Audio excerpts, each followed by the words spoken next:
Damien Saunier, bonjour. Est-ce que tu peux nous donner le détail de la nouvelle infrastructure du CERT et de Yoshimura engagée dans le championnat mondial d'endurance?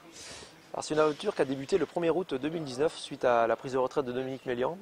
L'idée était de reprendre le CERT et ça je ne pouvais pas le faire tout seul, donc je me suis associé avec Jean-François Simon, un ami qui nous aide et qui nous soutient aux juniors depuis longtemps, qui était un bénévole du CERT.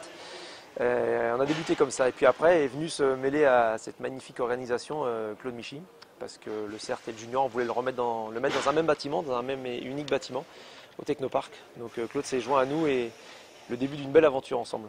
Est-ce que tu peux nous donner le rôle exact du CERT et de Yoshimura?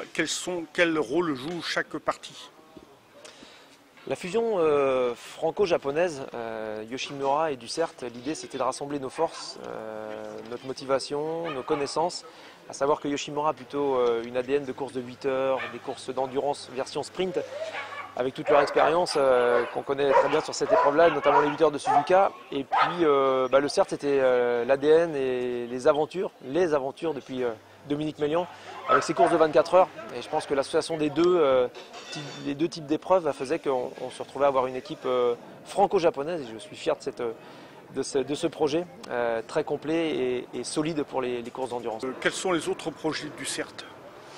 Alors les projets, on a monté un projet avec Suzuki France, l'idée de faire des motos séries spéciales, notamment la GSX-S 1000, la GSX-S 950 qui va arriver en modèle A2 et des projets de motos compé clients destinés à la piste. On est en train de travailler en ce moment avec Suzuki France et Japon pour arriver à faire venir sur le territoire français avec le problème des motos Euro 5, mais d'avoir des motos qui soient destinées que à la piste. Et j'insiste bien, destinées que à la piste, équipées avec du matériel, avec différents stades, pour pouvoir mettre ces motos sur les circuits, que ce soit en compétition ou sur des roulages pour des gens qui voudraient se faire plaisir avec des belles motos bien équipées, des motos assez complètes et je dirais polyvalentes et performantes. Merci beaucoup Damien. Merci.